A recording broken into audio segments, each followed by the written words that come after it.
Is it common for ex-spouses to continue supporting each other financially and even emotionally after a divorce? What are some potential solutions for this situation? Well, I'm a divorce lawyer, and after a divorce case ends, meaning a decree of divorce has been issued and the case essentially is closed, I literally never know how the divorced couple interacts afterward unless their interactions result in the violation of provisions of the decree or circumstances change so substantially and materially from what they were at the time the decree of divorce was entered that modifying the decree becomes either necessary or warranted. If a court orders an ex-spouse to pay child support and/or alimony, then clearly that ex-spouse will be supporting the other financially. But this is due to a court order, not out of the goodness of that ex-spouse's heart. In fairness, most people have no objection to supporting their own minor children and would do so whether they were court-ordered to do so or not.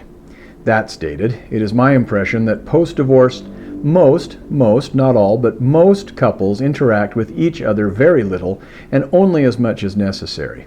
Obviously, divorced parents of minor children almost always find themselves interacting with each other more than a couple without children or whose children are grown adults and not living with either parent, because these divorced parents of minor children need to sign documents pertaining to the children, attend health care appointments, things like doctors and dentists, and parent-teacher conferences, performances, and athletic events in which the children participate, etc.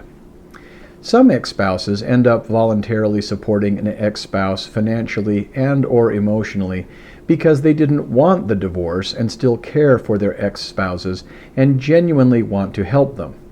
Some provide support over and above what the court orders because it's easier to provide the support than it is to ignore the ex-spouse's constant wheedling and complaining, threats, and overall nuisance causing.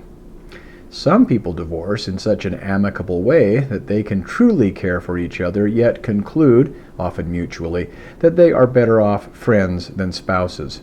In those situations, they can and do care about and support each other as friends, emotionally. I don't know about you, but I am not in the habit of supporting my friends financially.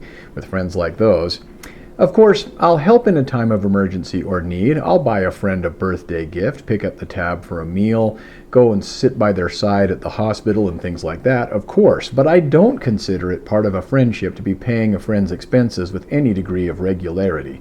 So if a friendly ex-spouse who expects your friendship with him or her to include regular financial support of any amount is probably exploiting your goodwill. For the most part, it is my experience that most ex-spouses do not voluntarily continue to support each other financially and emotionally after a divorce.